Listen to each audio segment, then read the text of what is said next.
Everybody nih hak mana nih betul betul hak betul harga sih.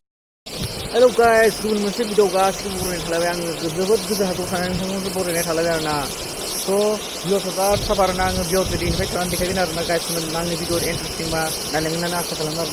Nih bisa jingga bisa baik, kami harus sabar, ini nih kiri na jeng nih kaijing kai di video na. Ambil yang video dong player na guys nih. Nih hak mana nih apa deh tuh nih ini buka berdeng guys nih jomri dari buka berdeng na guys nih agak gua keren bang nih pesa jeng share na gitu tak langsung guys nih wah danger gitu urung pilih bye rip dori bikin sangai guys nih bikin sangai hayar na guys nih kayak bucin fwideng pesa jeng fwina hayar na guys nih pesa jeng fwina na hak lagi lama dong na bisa lama jeng fwina jadi na guys nih. So, ini video baik ni orang guys, next video lagi mengenai asa kalam guys.